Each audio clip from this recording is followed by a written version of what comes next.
use the concept, and then we'll let people ask you questions because, oh, okay.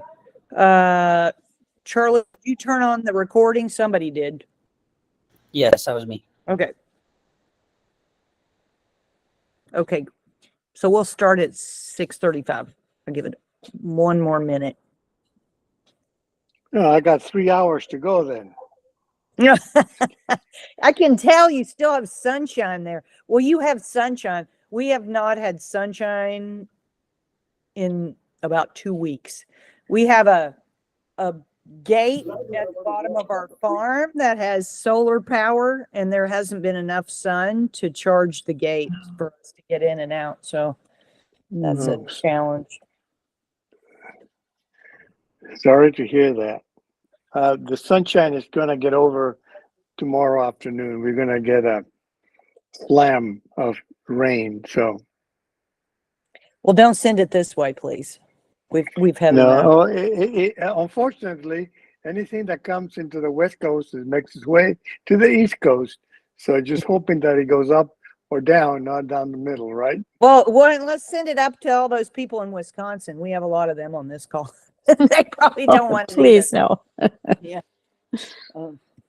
Okay, well, it's 6:35, so we'll get started. So tonight we are, well, first of all, thank you for joining the Sugar Shift Challenge. This is our second call. If this is your first call, we do have a recording of the initial opening call, and you can access that.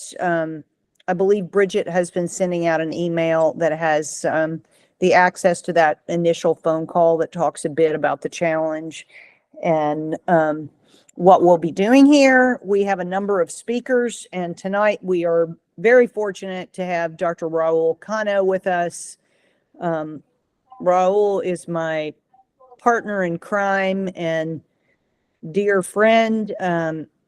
We met not long after I founded, actually, this is kind of a fun story. Not long after I founded the BioCollective, I read an article about this famous scientist who had discovered these microbes in ancient amber, and there was a New York Times story about him. And his name was Raul Cano.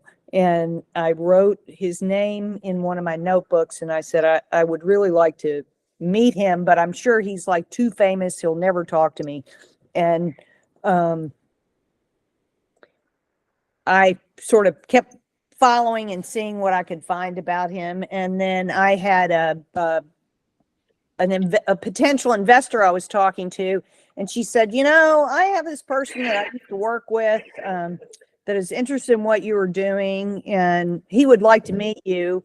And so she set up this lunch, and it turned out it was Raul. And that was the beginning, I think, at least for me, a wonderful experience working with Raul, learning from it. So he first joined us as an advisor to our board of directors, and then later came on as our chief scientific officer as we were moving from fecal sample collection to looking more at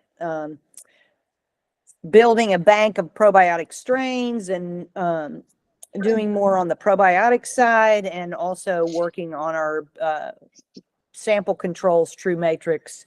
And so Raul came in, and that was the beginning of all of our formulations. So he is a renowned scientist known all over the globe. He was one of the people involved in the first sequencing of a lactobacillus genome.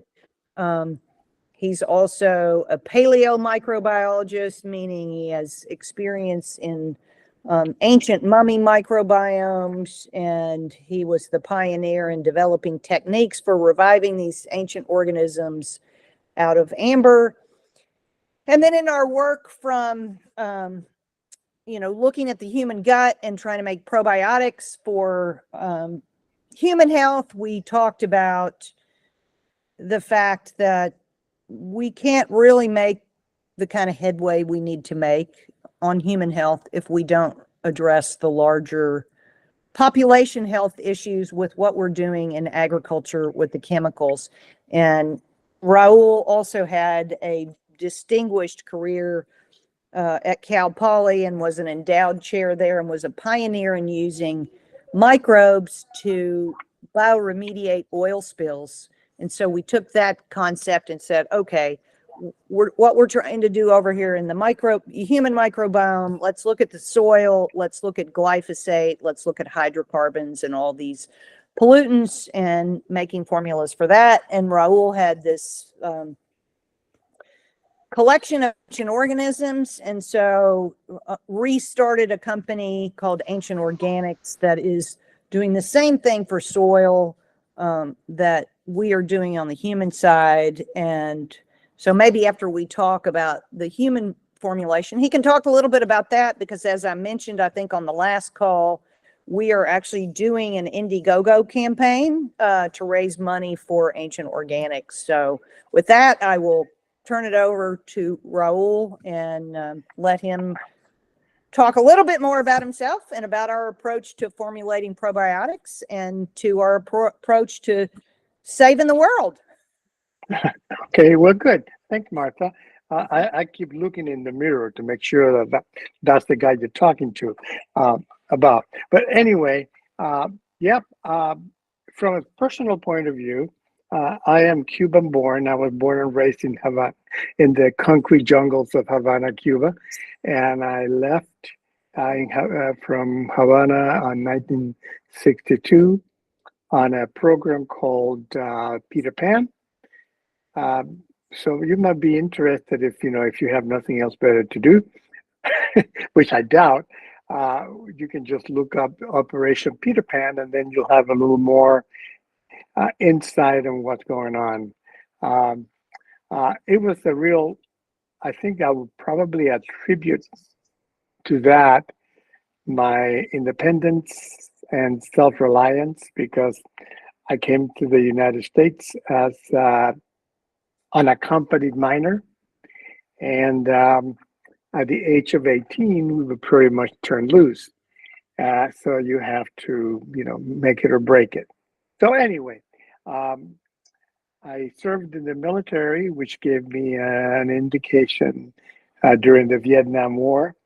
It gave me an indication how nasty humans can be and how much can humans pollute the environment without really giving her a second thought.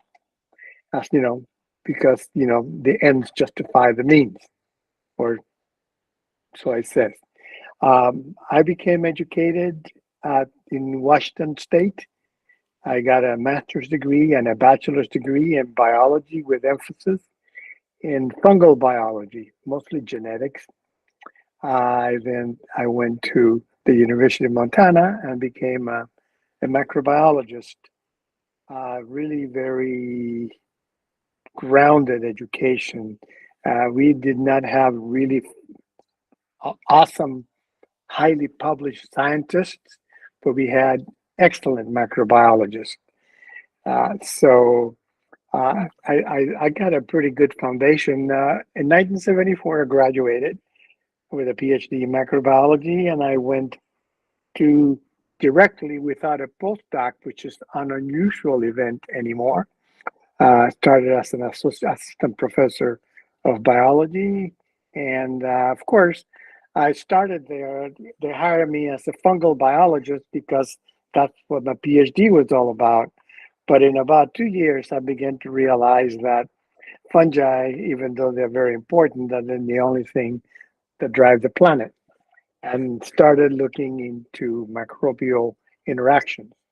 So as an educator, I became a microbial ecologist, looking at the interaction between microorganisms and their environment and how they interact, and how life without microorganisms is just like a day without sunshine. It's very important. Just so this is why I always get in trouble. But I can always tell anybody who listens to me that we can do without trees and fish and this, not we, the planet, can do without any of those organisms that you see, the warm fuzzies, but without microorganisms, life on the planet would be impossible. In fact, would not even have originated. Okay, so that was the driving philosophy for my education. I'm also very curious. And so when Jurassic Park was published, the movie, well, not the movie, the book, I wondered if that was actually possible.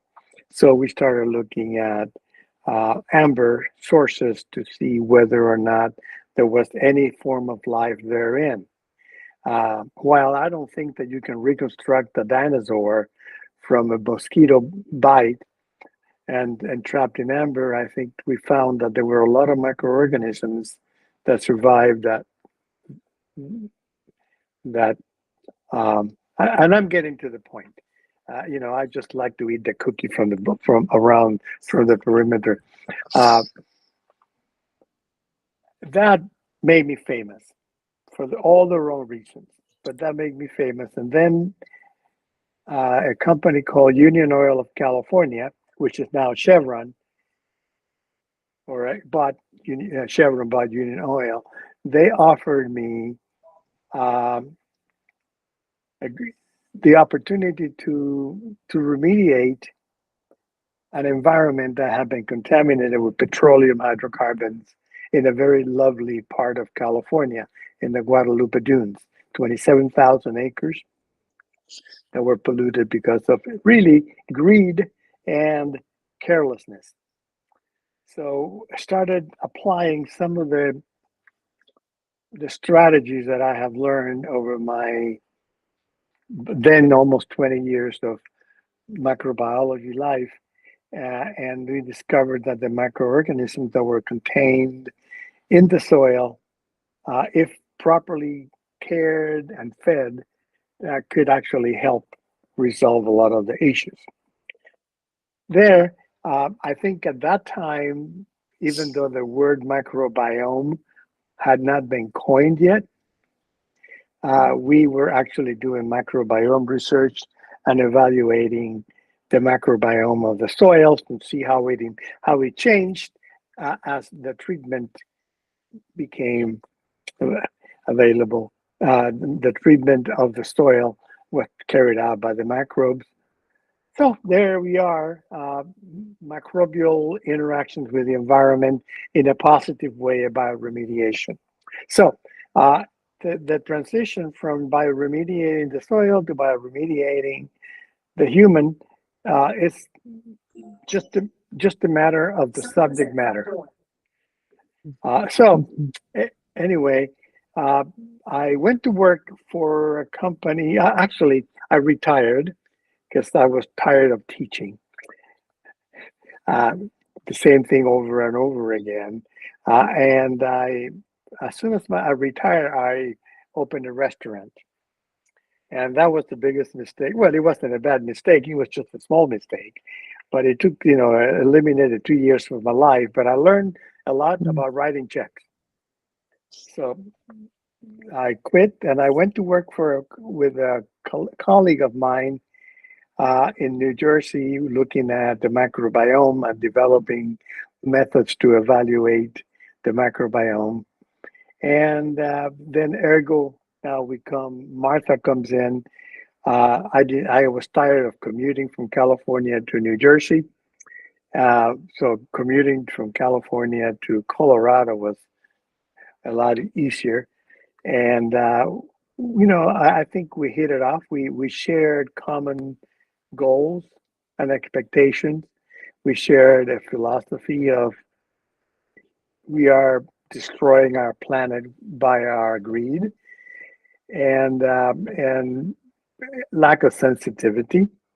And so we started working on the microbiome, how we can formulate probiotics that actually work. And for that, we needed to apply some microbial ecology strategies, some of the genomics that I learned in genomics and bioinformatics that I learned while I was in New Jersey. And of course, interaction between Martha, myself, and her uh, um, consultants. So I think the first product, which I only had marginal involvement in, was Sugar Shift.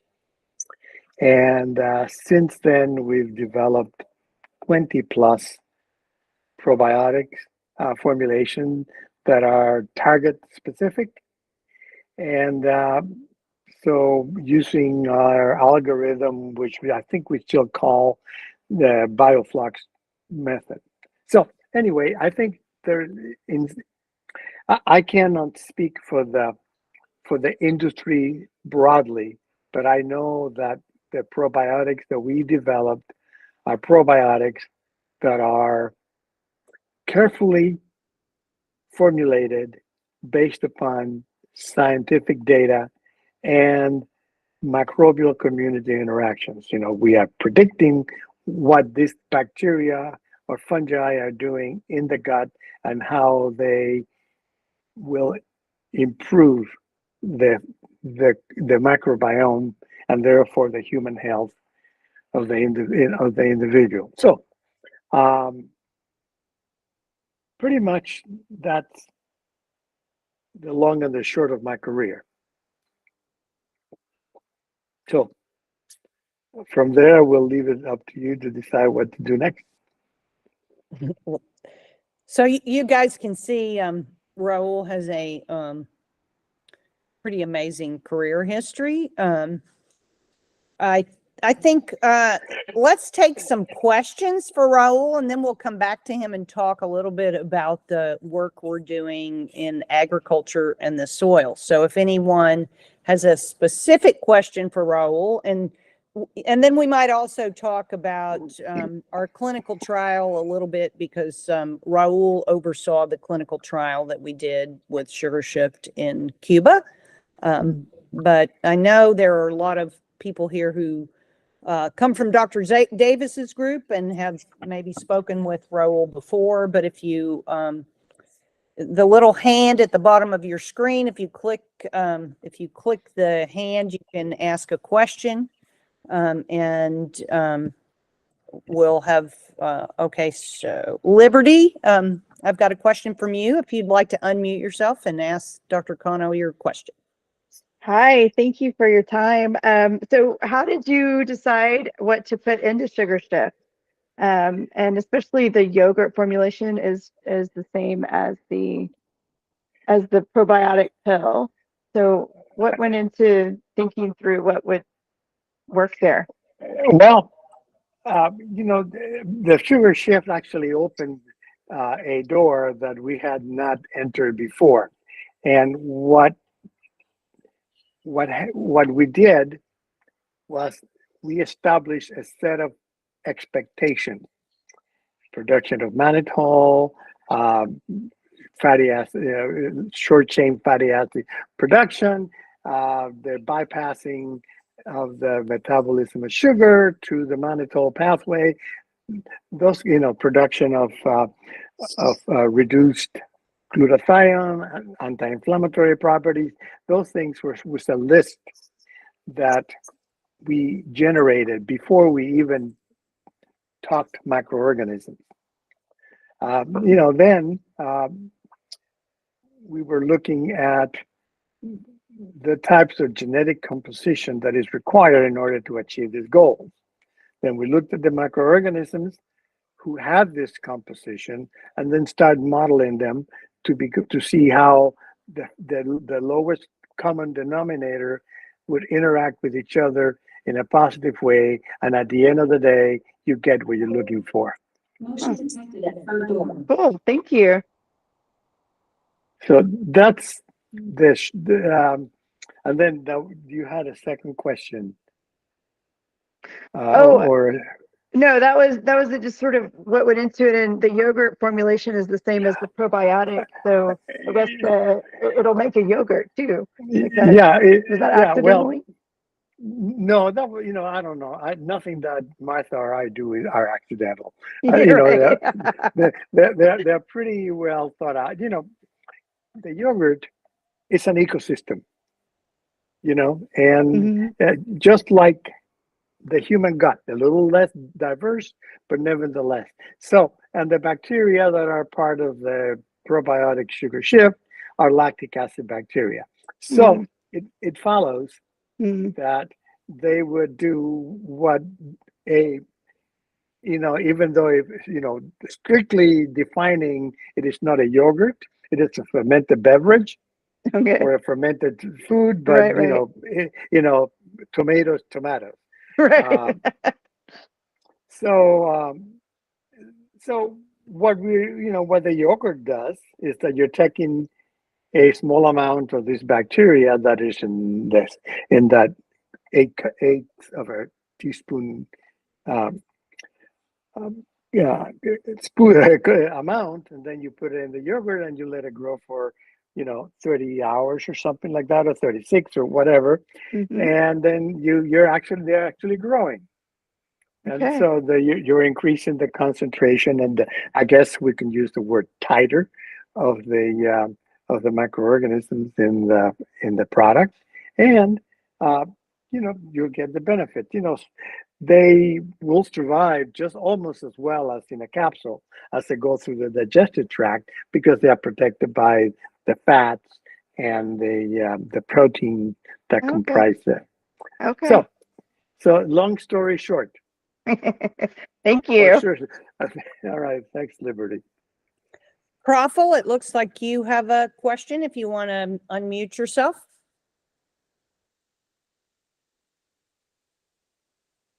Proffel. Yes, Yeah, can you hear me? Yes. Yeah. Yes, very good.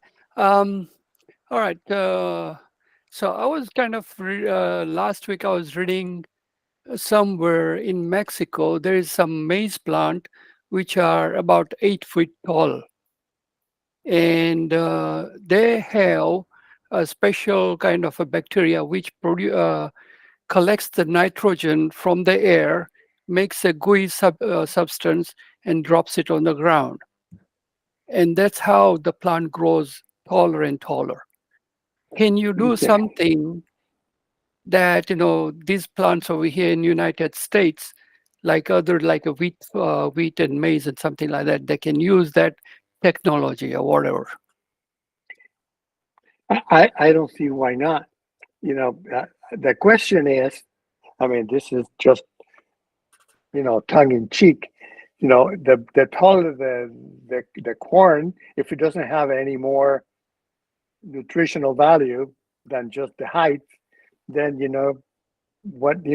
really nothing is going to be accomplished except more corn husks, or so. But anyway, yeah, I think so.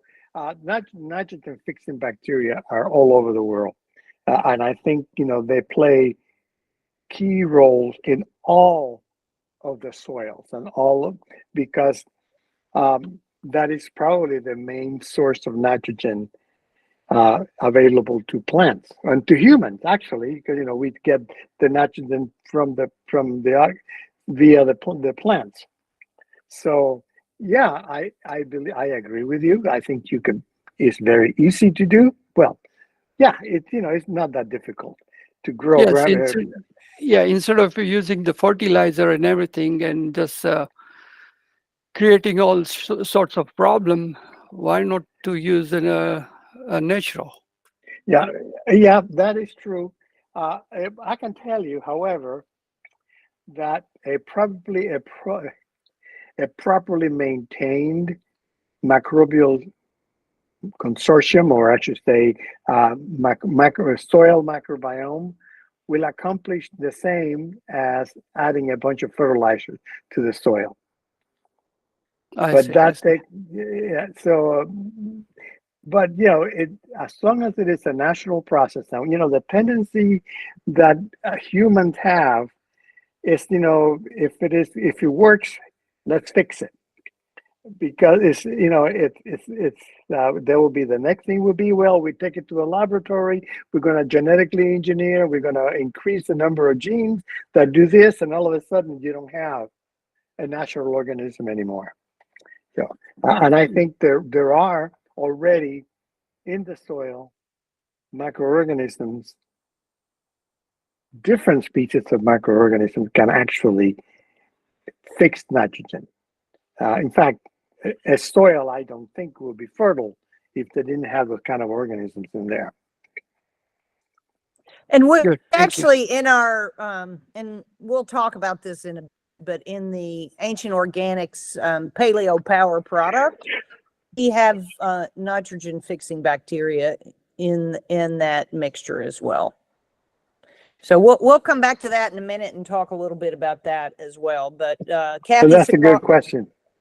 Kathy Sicard, looks like you have a question.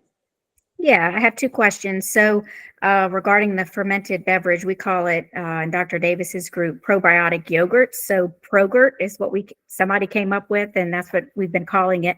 So I bought the Progurt Sugar Shift powder, and I've been making it, and it just makes a fantastic yogurt fermented beverage. Really, really good. Very thick, very creamy. I love everything about it. So I just made some yesterday, and I was making it with the capsules, and it was coming out pretty well. But the powder really does do a really good job. But I'm curious, any thoughts on how long it lasts? So I keep it in the refrigerator, obviously, and I make a few jars at a time. When do you start seeing die off, do you think? Well, I might step in for a second and answer that. So the very first batch we made was a super high concentration of the microbes and a lower amount of inulin. And that one actually, because it's not protected by the capsule and it's in that open jar, we did have some hardening of the product with that. Now, I can still make yogurt with it. They're still viable. And when you're making yogurt, if you've got viable organisms, they're going to start to replicate.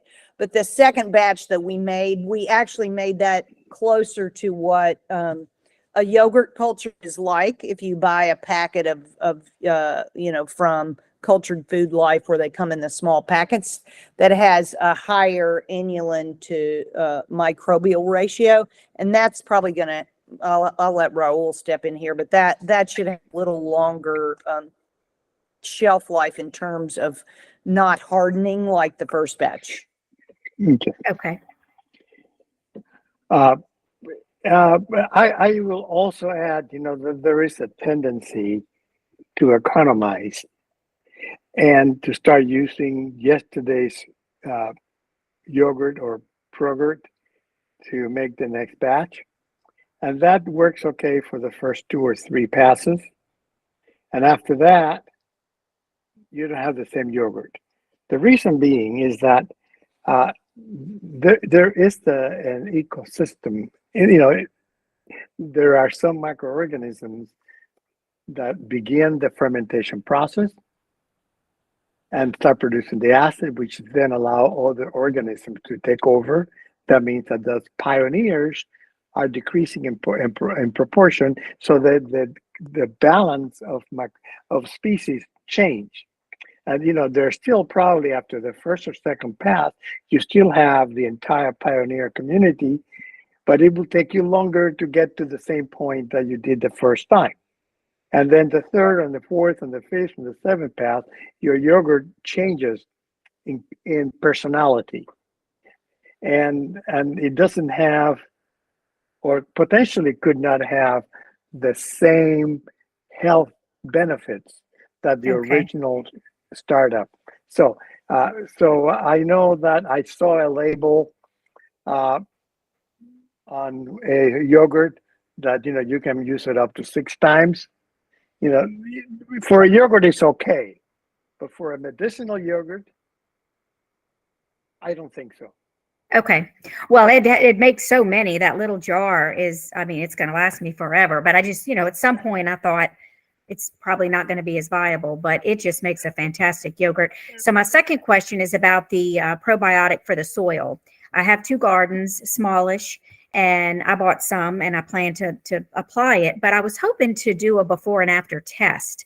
So I contacted, I retired from LSU. It's, 5 minutes from here. So I contacted several labs at LSU, Louisiana State University, and asked them about testing. It's quite expensive. They send it off. I also contacted the state of Louisiana Department of Agriculture and asked, what kind of testing they do for the soil.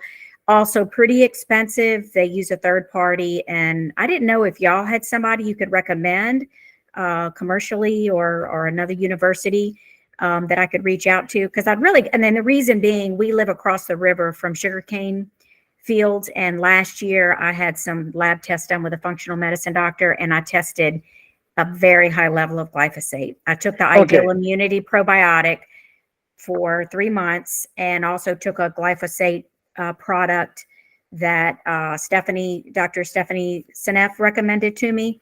And after 3 months, my levels were undetectable. So I don't know where it came from. I don't know if it was airborne. I don't know if it's in my soil from my garden. I think I'm, gardening organically, and maybe I'm not. So what are your thoughts there for testing? Okay, well, this is a university professor speaking. Every time you go through a university, you triple the cost of anything. Right. Because you got to pay for the electricity of the history department, and for the janitors that clean the student union building. And, a very small fraction of it actually goes to the investigator, and they still have to pay retail for the analysis. So, right. So that's, I personally would stay from the university, away from them, because they're not going to do any better job, because they're going to have it tested at a third-party laboratory like HRI Laboratories, which is and they'll charge you $300 if it is solid, or $100 or $99 if it's a liquid, and that's all they charge you. No overhead, none of all of that stuff. So, I think Martha can provide you with the HRI laboratory. If you're only marginally interested, there are some home kits now available, and I think if you go through the HRI Health Research Institute website, it will give you some indications of where you can buy them, and that will even be, it's always the best solution to go to the source rather than. Right. And they pretty much told me that. I also contacted Pennington Biomedical Lab, is very close to me as well. And I know several people that work there. So I reached out to them and said, for both, I wanted to test my yogurts also. And I was asking for both my soil and the probiotic yogurts. And they pretty much said, reach out to one of these third-party companies and go direct, because you'd be doing better off cost-wise. But they couldn't recommend a company because of conflict of interest. They had to be careful giving a recommendation. So, well, two things. There's also, if you're interested in soil respiration, I think Raul has a place we can give you that can test the respiration of the soil, which is restored by the product. But the other thing I was just going to ask you is, how far are you from the cane fields? One of the things I've actually been talking to Stephanie, and Raul and I had a conversation with somebody this week who is a big grain grower, and he grows organic grains, but the rain is contaminated with glyphosate now. And so his crops are getting contaminated by virtue of the rain and the water that flows through the water cycle. So, I think that's a challenge, but it's also more of a challenge depending on how close you are to those cane fields, because I've also talked to a physician in Lubbock, Texas, who has an extremely high level of patient load. Lubbock is a big cotton growing area, and this is an area where also Raul, they've been doing research with glyphosate in cotton. But when they are spraying the cotton fields. So you'll get a lot more aerosolized glyphosate in the air when they are actually spraying those cane fields near you. So I don't know if you can get any kind of a notification of when that's happening or what's going on there. But I did it's- reach out. I did reach Yeah. out and try to find out their schedule. I talked to somebody at the state level and explained everything, and they were very surprised. And what happened, the timing of my testing, it was just coincidental, happened to fall within 2 weeks of when we actually see the ash when they burn the cane fields. They burn them in the fall, October, November, and my lab work was done in December. And they were, without having not tested, they were convinced and tried to convince me that there is no glyphosate in the ash. There's none remaining. And it was just, he was just pulling that out of the air. He didn't know that. And he was a scientist. And I said, so what are you basing that on? Well, because we don't think there's any left. And I said, okay, have you ever tested it? And so it's very expensive to test the ash. They don't really have a mechanism for doing that. You have to get the soil. So they recommended if the ash is coming on a day that it's raining, that's the best way to do a collection. And probably the cheapest way to test it because it's a liquid test as opposed to a solid test. And so we went down that route, and they even considered coming here and doing testing this past year, and it kind of all fell through, and my levels were back to normal, and I haven't lost interest in it, but I didn't pursue it any further. But it's across the river. So as a crow flies, I'm probably maybe 5 miles from where the fields are, but they're all along the river on the other side of the river, and they burn them every year, and they're allowed to do it. And they say it's safe, and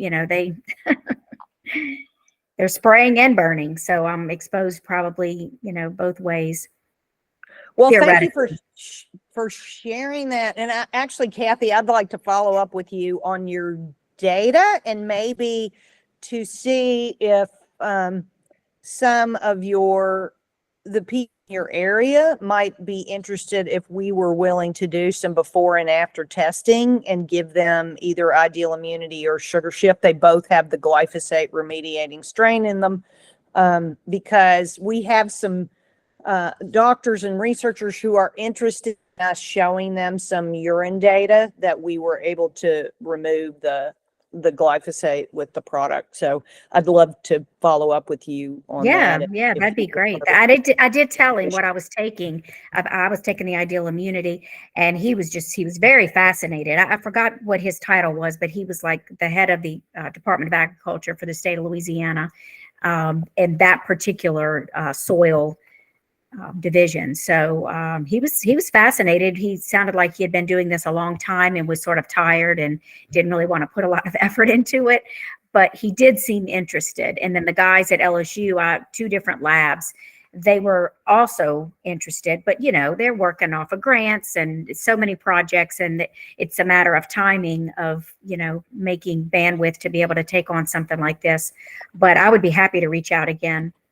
Or even, maybe the other thing Raul and I've talked about, and we may be looking at this in Cuba, but is trying the products in the cane workers, because the cane workers actually have early chronic kidney disease at an early age. And so there may be some potential to actually remediate that glyphosate that's causing the chronic kidney damage in the cane workers. So, maybe there's something there, but we're just looking for somewhere between a dozen and 2 dozen people that we might be able to do some testing on. Okay. And then a very good friend of ours lived across the street from us. He was vice chancellor of the Department of Agriculture at LSU. And he's now the chancellor at a small LSU campus in Eunice, Louisiana. And he might be very interested because of where he's located. He may have some people that would be interested in partnering. So yeah, we can Great. loop back. Okay, I'll follow up with Thank you you. now. Susan Negron, we have a question from you. Want to unmute? Yes, this is both for Raul and Martha. You said that there was the testing in Cuba, and I'm sure that there's a lot more involved with that. But how do you know that the organisms that you make in the yogurt and have in the pill actually have a good effect in the body? Well, what do they say about the proof of the pudding is in the tasting? And so basically, the study that we conducted with the microorganisms, both in the capsule form, which is basically the same organisms that are going to colonize your gut in the yogurt, had a real significant impact on the inflammation of the gut. And I think the bottom line of many of these chronic diseases is inflammation. Low grade, chronic inflammation, low grade inflammation of the gut. And one of the most important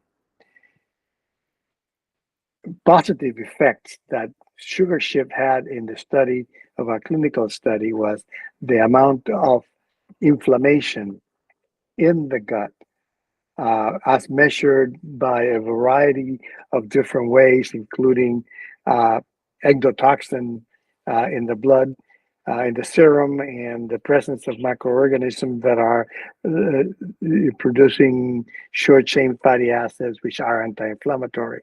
It was significant. That was probably the most significant, event that sugar shift did. Reduce inflammation, which then that impacts A1C levels, impacts insulin resistance. It impacts sugar, blood sugar. It impacts even the well-being of an individual. So I think that's how I know that sugar shift works, because that consortium actually performed very well in reestablishing the gut into a more normal profile, and also in reducing significantly the level of inflammation in the gut.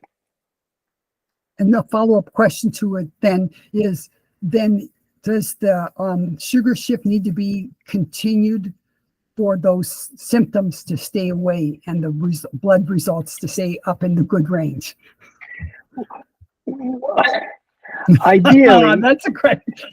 Well, no, that's a fair question, and there are two answers: the marketing answer and somewhere in between answer. I think that Martha would like me to tell you that you should take it 4 times a day Forever. for forever. But in reality, I know that she knows this. That once you go into you go from the therapeutic mode into the maintenance mode, you might be able to reduce, instead of 2 per day, take 1 per day, and eventually work yourself maybe 3 times a week to 1 time a week. Or but I think you need to understand that the microbiome is very dynamic. So you start making changes into it, when you change because of stress, because of diet, because of illnesses, all of these things will impact the microbiome and therefore impact your health. And you gotta have sugar shift, I believe, to reestablish normality in the gut. So then how do you actually know when you're to the point of maintenance? Is that something we'll talk about later? You feel better. We have not, we haven't studied it beyond 6 months. Okay. What I can tell you, I think it really depends on the person and how much damage has been done to their internal ecosystem. And I'll give you an example. We have a customer who's a physician in Hawaii who he got a virus from one of his patients back in the 1970s that caused him to have severe chronic diarrhea. He was taking Lamodal and Imodium multiple times a day. He had tried all kinds of antibiotics, antivirals, everything. So from 1970 till 3 years ago, he found his daughter, he had tried a lot of probiotics too. And he takes, I think now he takes Ideal Immunity. He started out on Sugar Shift. And it was the first thing that had solved his chronic problem. And he took it for about a year, and then he ran out, or, a credit card issue or something. And so he went about a month without it. And because he has some kind of underlying thing that the product is keeping in check, when he stopped taking it, that organism was able to come back and cause the issue. But that's, that's not going to be the case with everybody. So, I think it really depends on what kind of damage you've had in your system. And then I would also say, because of our chronic exposure to glyphosate through the air, the water, the food, it's everywhere, we can't get away from it, that having some level of a maintenance dose where you're remediating the glyphosate with microbes that can do that is beneficial. But I also understand, with budget constraints and all that, people don't want to be constantly paying for a product. And I think that's where the ability to make the yogurt and have an option that allows you to sort of extend the life of your product through yogurt kind of helps address that. Yeah. Thank And you. can I just chime in real quick, Martha? As a coach, we talk about, especially when treating or helping people treat SIBO, we talk about 90% better. And I know that's a really subjective idea, but that's kind of a good guideline, as you go along, correcting things. So you can quantify that with testing, or you can simply make a list of every single symptom that you have, and you just, as you go along, start crossing them off. And then that would be the point at which you would say, okay, maybe I'll see if I can cut back and I still do okay. Or, if I don't, then I need to go back to the higher dose. But that's my advice on that. And knowing how new it is, this is amazing, to hear everything that's going on. Thanks. You know what they say, you don't know what you don't know. That's right.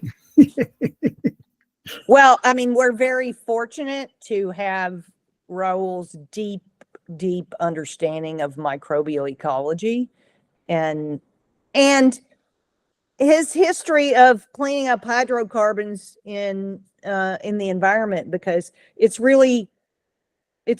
a similar concept. We're cleaning up some other things, but they're not that dissimilar. It looks like Profil has another question. And Diana. Yes. Yes. Can you hear me? Yes. Yeah. Yeah. Yes. A quick question. If it's a single bacteria yogurt, does that have to be redone every few times, or no? Well, it's not a single bacterium. There are 8 bacteria in it. He's asking because they do, a lot of the people in this group are in Dr. Davis's group, and they make the single strain L. reuteri. So he's basically asking if he keeps making yogurt so he has a parent batch, then a child batch, then a grandchild batch. Like, is there some point at which you get enough change in that genome that he should go back to the original culture? Yeah, that is true. First of all, I think that single strain yogurt is not really the bacterium that is important, but it is the bacterium that is producing the oxytocin and all these other beneficial metabolites. So what you're achieving is consuming the metabolites that are good for you, because this bacterium is growing. So eventually, instead of the population of bacteria declining because it's a single bacterium, you're looking at the genetic drift of the bacteria. In other words, it may be that after 6 or 7 or 8 passes, if there is no ecological pressure to produce oxytocin, this organism is not going to produce it because it's expensive. So you need to go back to the original strain that has the capability. So that's why, with a single strain, you're looking at the metabolites that are being produced rather than the consortium of organisms that are working together. Does that make sense? Yes, yes. I see what you're saying. So Okay. it genetically kind of changes over a period. Yeah, right. And there is an environmental stresses that if there is no need for an organism to produce something, it just won't do it because it's expensive. Instead of energy, instead of using nutritional resources from one process to another. To be honest, I am not knowledgeable enough to say that this oxytocin is I'm just using this as an example. Oxytocin is a constitutive produced product rather than it's inducible by some sort of environmental situation. So, and that plays a big difference. But anyway, microorganisms do evolve, and knowing Lactobacillus reuteri, if it was isolated from the gut, let's say, so the milk environment is very different than the gut environment. So after a while, there will be a genetic shift. So you need to go back to the original strain to get the benefits from the metabolites that are being produced. So wherever they're producing this, like BioGaia is producing this bacteria, the reuteri. So in their process, does it change the genetic value? Oh, everybody's changed. I mean, if you're looking at living organisms, they all change, especially bacteria. They have a generation time of hours, if not minutes. So, and every time there is a duplication of DNA, there is a possibility of a mutation. Humans are much more resistant to that because we have duplicate genetic material. We have diploidy, and there's a lot of other constraints. But for bacteria, a genetic change can become pervasive over a day. I see. Okay. So one of the questions, Raul, not in this group, but actually over the last week or so on Dr. Davis's group, there has been some discussion because I actually don't remember if it was, it might have been the BioGaia reuteri or it might have been a bifidobacteria, but they sent it off for sequencing and it came back and none of the data had anything to do with Lactobacillus reuteri. And so I was explaining in that our same exercise of cross-contaminate, all the different things that can cause that, but also in the production process, our discussion with Hassan and him sequencing strains for different probiotics companies and often finding that the strain he was sequencing was not what it said on the label. So, anyway. Well, if you look at the industry certificate of analysis, it doesn't tell you. There's no way in that information that you can say that this organism is this or that. It says, it's so many colony forming units. It's white powder, it doesn't have E. coli, it doesn't have this or that, but it doesn't tell you based on, robust analysis that this organism is in fact Lactobacillus reuteri or Lactobacillus whatever. So when I get a strain of organism that I know it's not mine, I always send it out for sequencing because I want to know. Because otherwise, it'll be a waste of my time, and it's not going to do what the product is purported to produce or do. And when we Recommend- produce, when we have our strains produced, we send them periodically to verify that there's been no genetic drift in the bacteria. That guy did confirm his was BioGaia, the guy that posted it on Facebook. It was BioGaia that he bought, and he bought it on Amazon. I don't know if it was a third party or through BioGaia's website.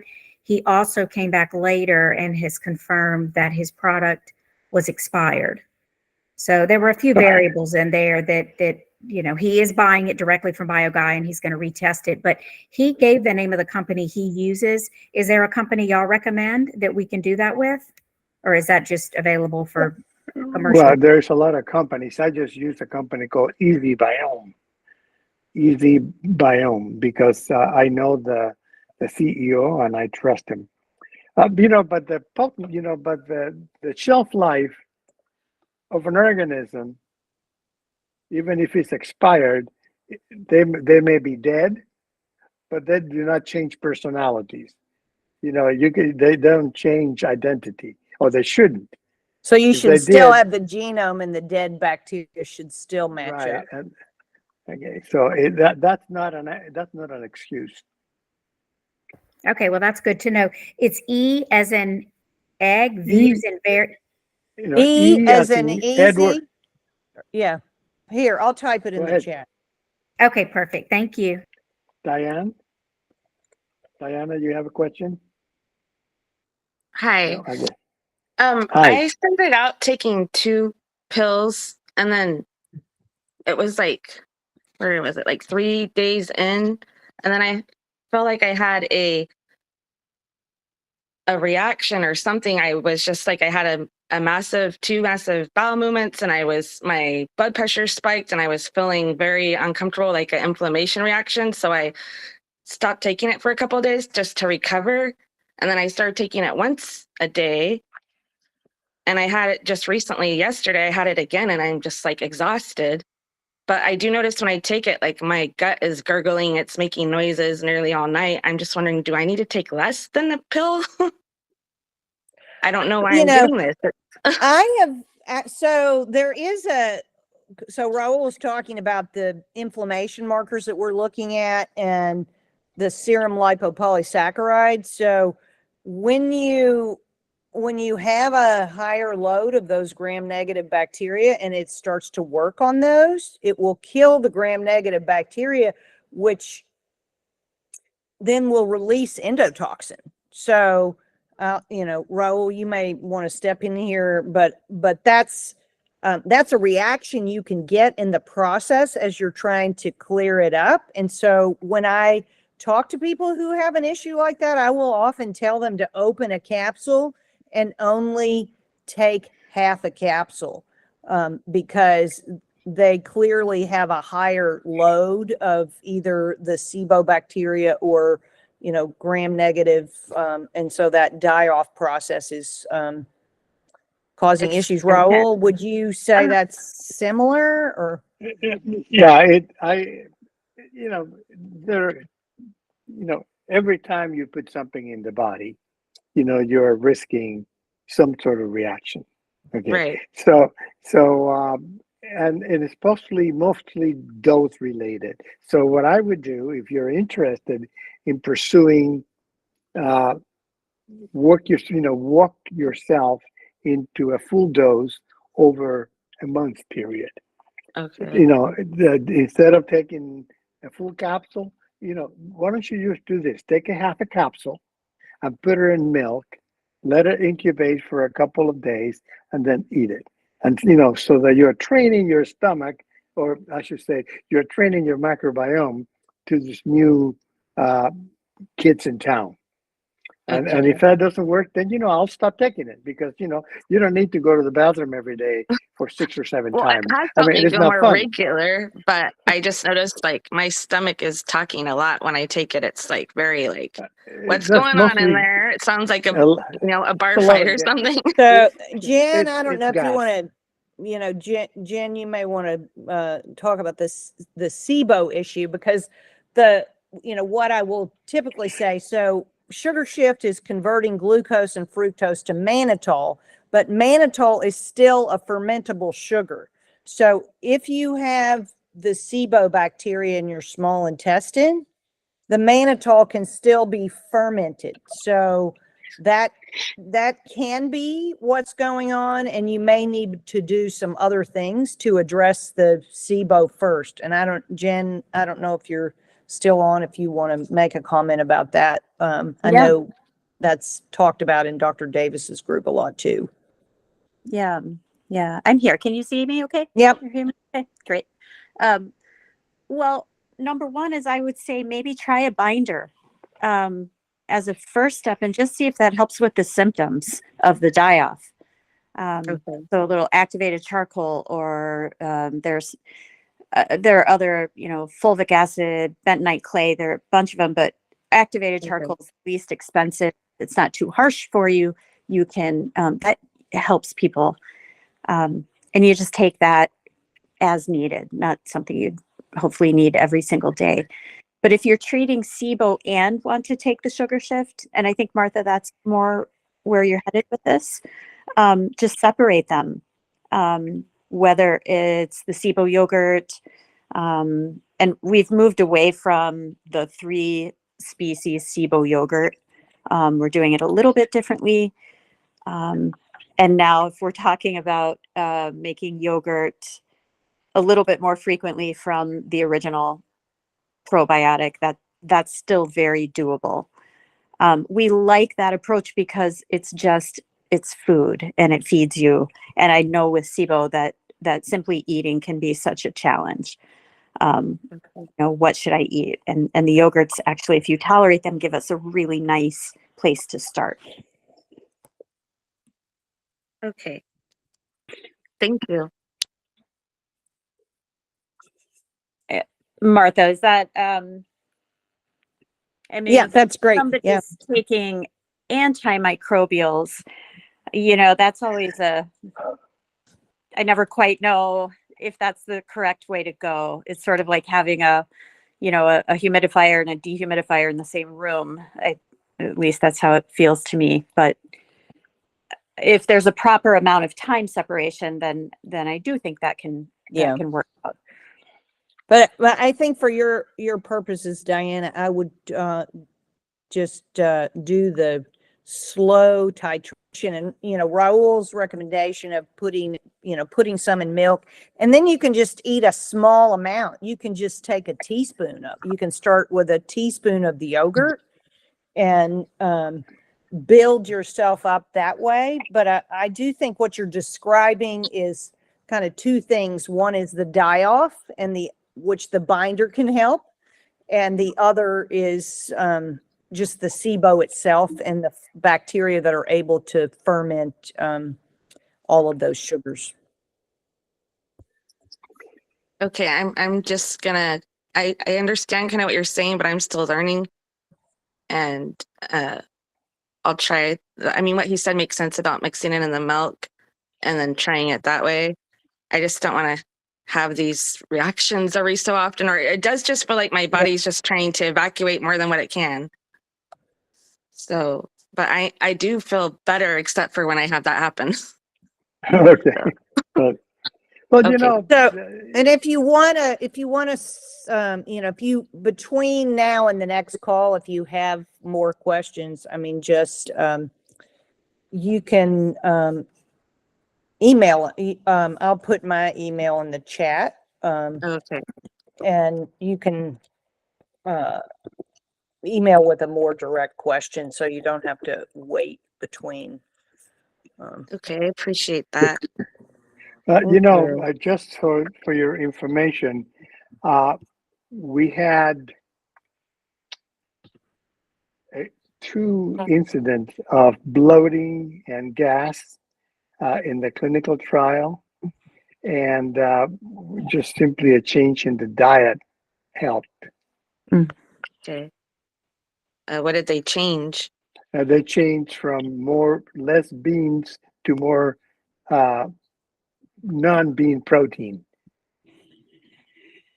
Okay, what if I don't eat beans? Then I would I just, really changed my diet. Like I got rid of processed foods. well, that's good. I've Regardless, tried to stay away from bread. Occasionally I have sourdough bread.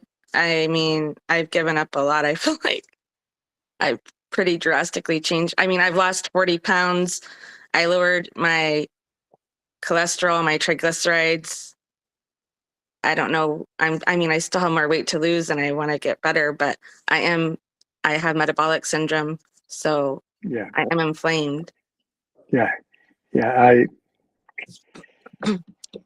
You know, Yeah, you just have to go very slow, and take it easy on your body, especially, it sounds like you've done a lot of things to help get better. Yeah. And, you just have to go slower. gently. Okay. I appreciate it. Thank you so much. Norma Jean?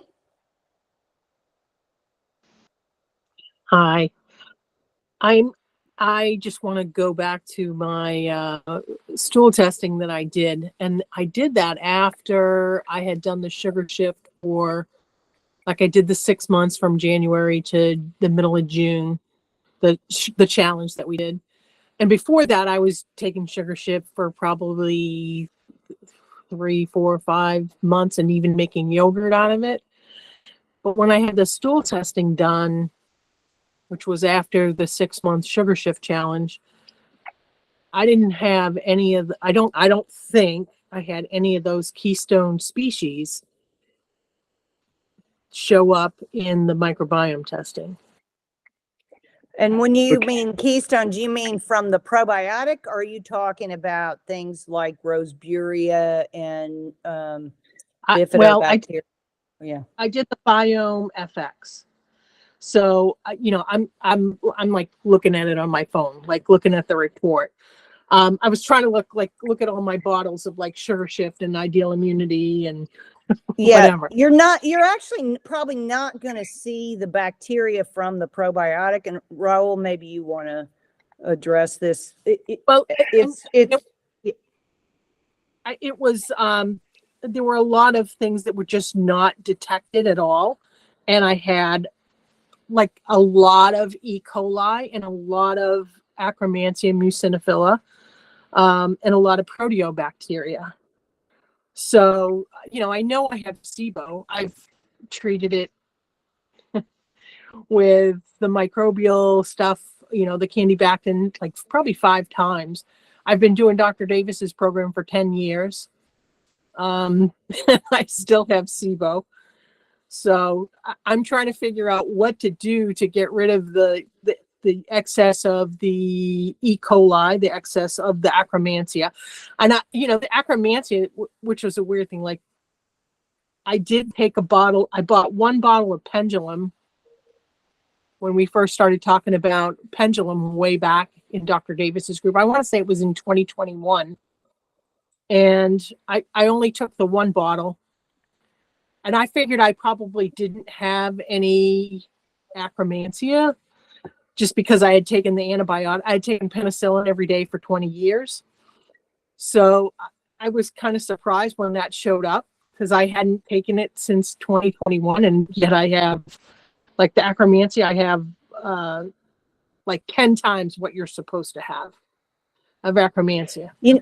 So that's probably a more complicated question than for this call, but if you want to send me the report, Norma Jean, maybe we can take a look at it and see if we can't give you some thoughts about it. Raul, do you? Yeah, I do. The industry, especially those companies that are focusing on microbiome analysis, they're trying to sell you the concept that good and bad bacteria. There is no such a thing. The way the microbiome functions is by producing metabolites. It doesn't matter who produces the metabolite. Is the metabolite what makes you sick or makes you healthy? So, no, everybody has a unique microbiome.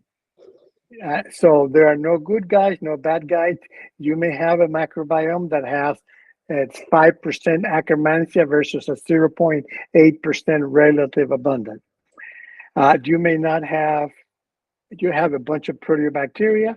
Not all proteobacteria are E. coli, and some of them are very good at producing short chain fatty acids. And so if you do not have a functional microbiome, you would not be alive. So you have a functional microbiome just so that your microorganisms are different than mine or Martha's or Jennifer's or Susan. And you have to realize that, it's all about balance and all about function. So any microbiome profiling based on taxonomy alone is bogus. I wouldn't even waste my time paying for, I'd rather just spend it on booze because it's not worth it. They don't tell you anything unless you connect with that function. And most of these companies don't give you that. Well, am I opinionated or what? No, I'm glad to hear it. I'm actually working with Geraldo Margarinos. Great. Who So he'll be able to help you with the specifics of that. But if you want to send the report, we can take a look at it and tell you if we think it's total hooey or not. And well, I mean, I still have, but it's metabolic syndrome, and I still haven't lost any weight. And like I said, I've been doing this for 10 years, and I would just like to lose weight and be normal. That would be great. Yeah. Well, send me the report, Norma Jean, and we'll see if we can take a look. Linda? Thank you.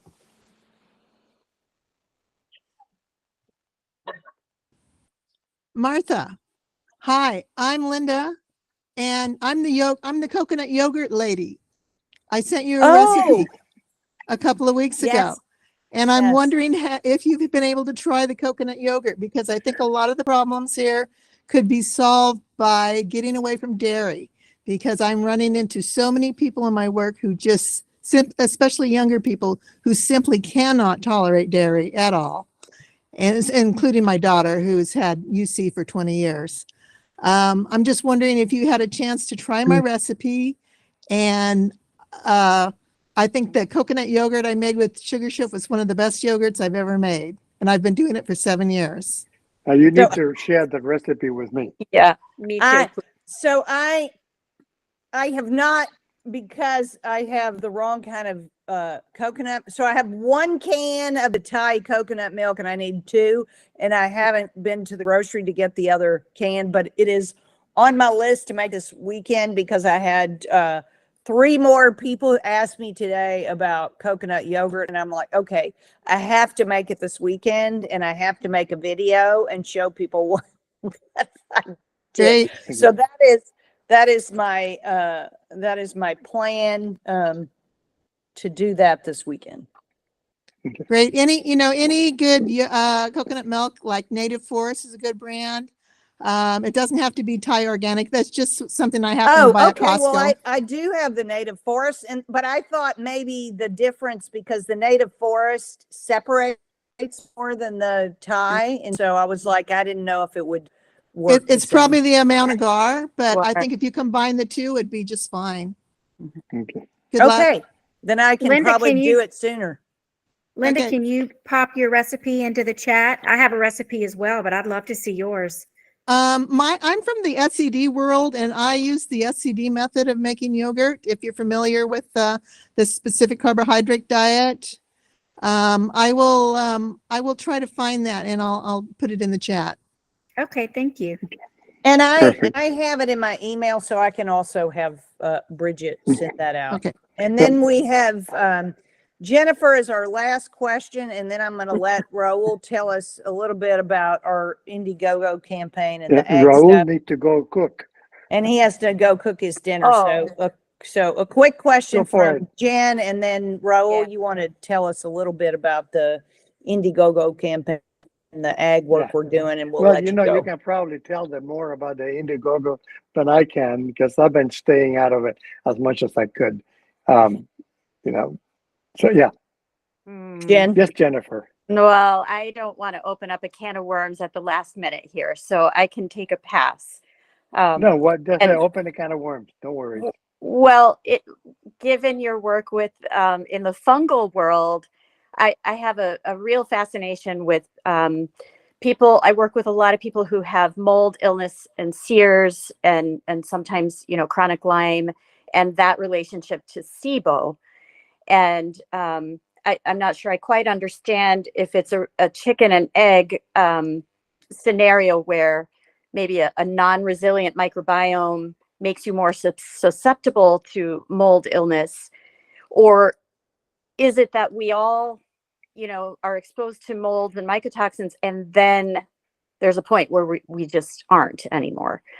Or is it more like heavy metal toxins, you know, that's affecting our microbiome? This is a huge, and I'm sorry, That's a can of worms. It's a can of that's worms. that's a tough question. And the problem is that, you know, the tendency for scientists is to do the work cheap. So you do microbiome analysis by doing 16S ribosomal RNA because that's what my grant funded. In fact, fungi play a very crucial role in human health.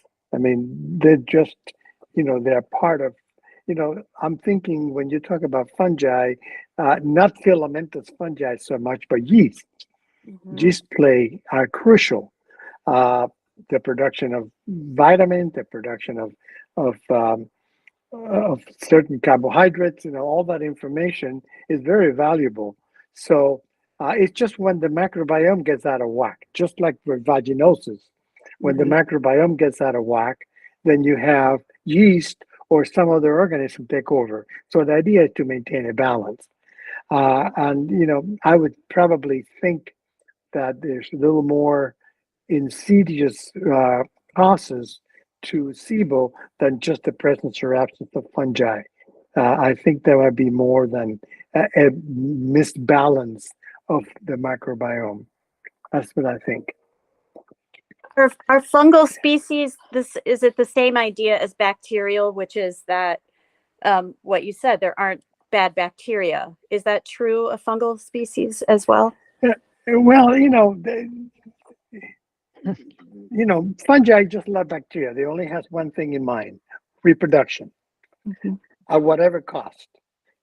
So, I mean, they don't have intent. They just do what they have to do to have the next generation survive.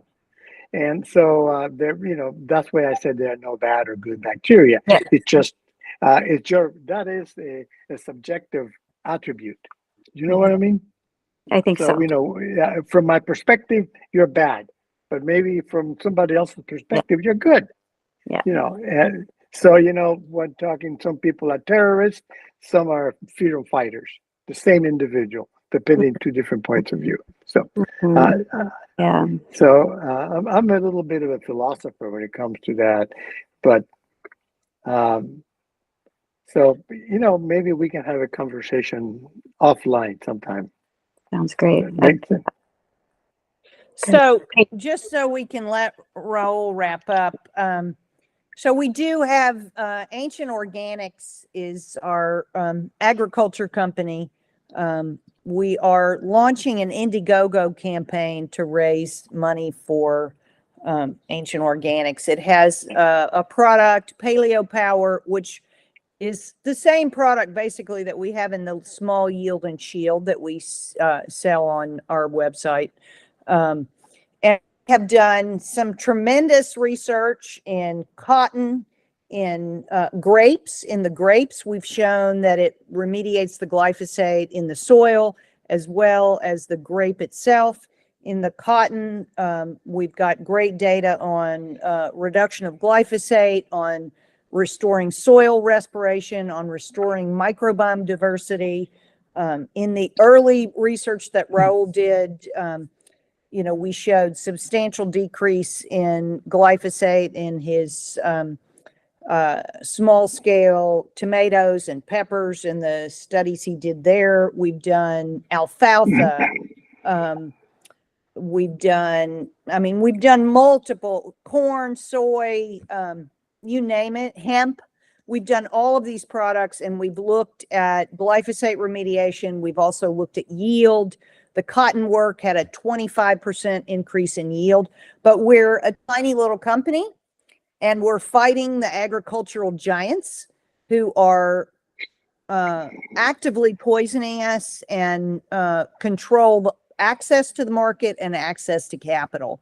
And so we're doing an Indiegogo campaign to raise money so that we can hire a team to get this out to the market, because frankly, we're not getting any younger, and we need a team of people to go do this who come from the agricultural industry. So we'd love to enlist anybody who's in this group who's interested in sharing that information on the Indiegogo campaign. And Raul, maybe you just want to say a little bit about some of the great results we're getting, and then we'll let you go cook your tasty dinner and leave us to the rest of our questions if we have.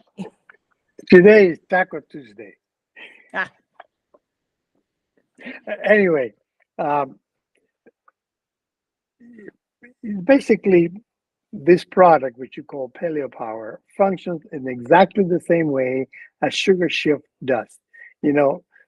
What we have seen is that when we introduce this product in the soil, it invigorates, I guess that's the word that I like to use, invigorate the resident microorganisms in the soil that have been stifled by glyphosate, probably by reducing sufficient levels of glyphosate so that the other organisms are capable of resuming metabolism, and as a consequence, eliminate the remaining glyphosate. So I think it works in two ways.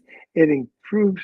I think the glyphosate reduction is a secondary process to soil health, so you're actually introducing this microbial community into the soil, which starts restoring soil health, and then the microorganisms in the product, as well as the microorganisms in the soil that has been exposed to glyphosate, are working again, and then further reducing it. And we see that there is reduction of glyphosate over a growing period or a growing season in the soil, but that it's just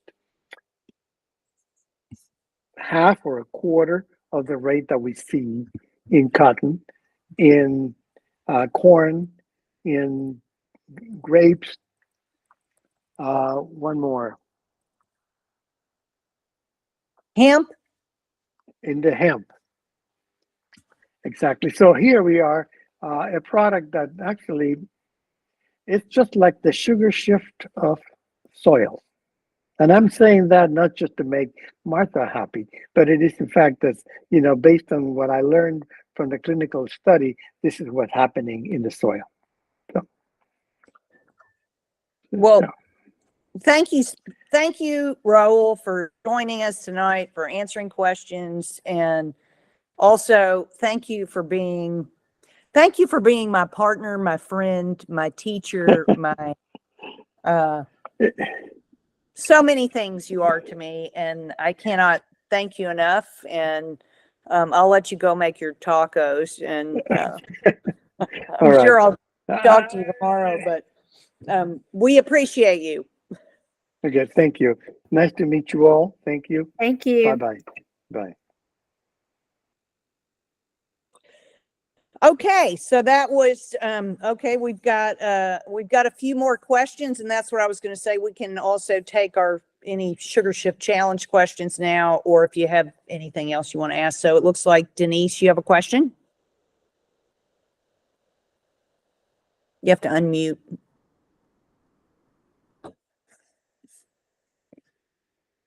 Oh, she disappeared. Okay, Susan. Can you explain what Indiegogo is? That's a term I'm not familiar with. So Indiegogo it's one of those it's like a fundraising platform that's like a Facebook app, and you basically will go and follow the campaign, and you can, so there'll be an option where you can just make a donation, or you can make a donation that gets you some product. So there's going to be some different levels that will get you different depending on what Stages. you would like to donate to the campaign, or you can just follow the campaign but share it with friends and family. So it'll provide a link that you can do that sort of thing with. So is it out, or you're working on it to get it put out? We should, I think, have the page live in the next week or two. We're supposed to have a phone call later this week. The other challenge we have is these platforms are really designed and made by young people. And yeah, I mean, let's face it, of the three partners in Ancient Organics, I'm the youngest one, and I'm not that young. So Okay, I gotcha. So, and we're working with our marketing guy who's a much younger than we are, but it's like sort of dragging the old people down the trail to the new promised land. Okay, thanks. To be I'm honest probably with with you or beyond older. Yeah. Thank you. Okay, Denise, you said it's not responding. I don't see your hand up anymore, but if you can unmute yourself, the little microphone on the bottom, you should be able to talk. This time it decided to play right. There you are. I have cheap cellular, so what can I say? So I've been taking the Sugar Shift for about a week and a half, and I've lost 13 pounds. For one, because I have quit craving my morning lattes, which go into my afternoon, which even go into my evenings. I was drinking anywhere from 5 to 10 lattes a day. Yeah, whenever you work retail and you're a health coach and you know what you shouldn't be doing, but yet when there's so much stress, you do what you can to keep going. Anyway, with that being said, the craving for the lattes has nearly decreased. I have one in the morning and that is it. In fact, my grocery bill has even gone down because I'm not purchasing them. But I have also noticed that if I take it at night, I'm not I don't sleep as well. So if I take it only in the morning, then I sleep fully the whole night. But if I also take it at night, my sleep is broken and I don't feel rested. Is your sleep broken because you're getting up to go to the bathroom? No, You're just waking up. I'm just waking up. But whenever I don't take it, I sleep 8 hours. Yeah, I would just stick with taking it in the morning then. Okay. Okie dokie. Thank you. That is a fantastic story of your journey so far, and I think that's amazing, and I congratulate you. Thank you. Yeah, there's still times, that I may crave. Okay, so I know there's no such thing as healthy French fries, but it's literally only French fry with salt. Only potato with salt. And so like today was one of those extremely stressful days. And normally I would have probably guzzled 2 lattes on my way home because it's an hour drive home. And I did not. I drank a bottle and a half of water.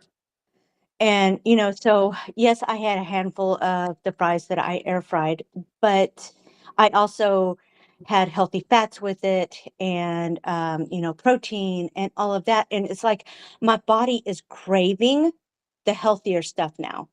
So the microbiome is definitely changing. And my face, it's not broke out all the time. Now, granted, I've gone totally gluten free. I was already gluten free, I thought, but I realized that things like corn and rice and stuff like that were also affecting me. But this has also made it to where I don't crave those certain carbs. So it's been an interesting journey. Just thought I'd share. Thank you so much for sharing that. I appreciate your feedback and congratulations. Yeah, Denise, be sure you take some before photos. Even if you keep them privately, make sure you do that and, get close-ups of your face. Yeah, I actually have that. So not that I really wanted to show anybody or anything, but yeah, I've actually got some of those. So good Great. idea. Thank you. Melody? Hit there. I've got it figured out. The unmute. Okay. I've been taking Sugar Shift for a few months, but I've had a lot of a lot of illness this winter that really has thrown me off kilter with everything, including a round of antibiotics. And I've been fighting protozoan infections for over a year. And I finally eliminated the cryptosporidium, and now I'm really working hard on the Giardia.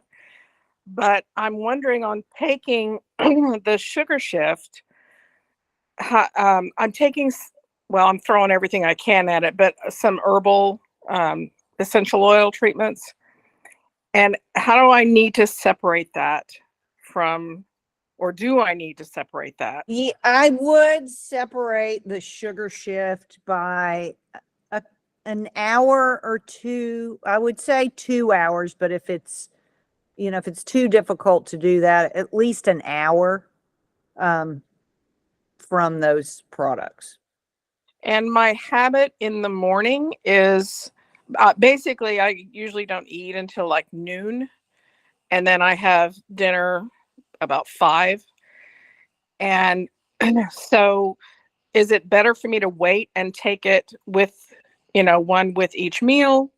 Or since normally in the mornings, I just have coffee with some cream in it. I mean, I typically recommend that people are taking them, about 12 hours apart because the consortium works for about 12 hours. So if you aren't eating breakfast and you're just having coffee, I mean, that's how I take mine in the morning. I usually don't eat. I do intermittent fasting, and so typically I won't eat a meal until anywhere between 11 o'clock and 1 o'clock. So I will take my first Sugar Shift in the morning when I have my coffee. Thank you very much. You're welcome. That was our last question. I was going to talk a bit tonight about doing your timeline, but honestly, we're at an hour and a half mark.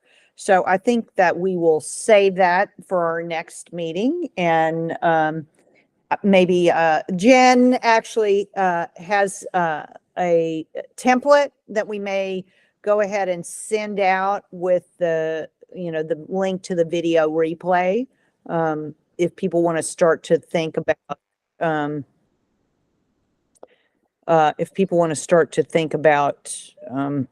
building your life health timeline. And just to give you a quick refresher on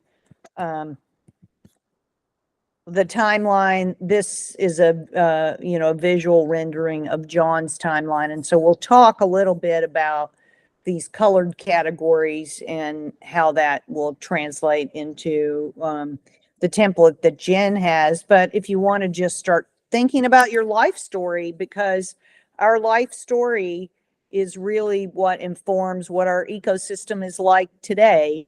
And so when you start to think about that, and we'll talk about that a bit more, and I will use John's life story as a way to help you understand those different impacts, to help you build your own life health timeline. I think that will really start to give you a lot more context about the things in your life that have impacted where your ecosystem is today, and then how best to approach kind of improving this situation.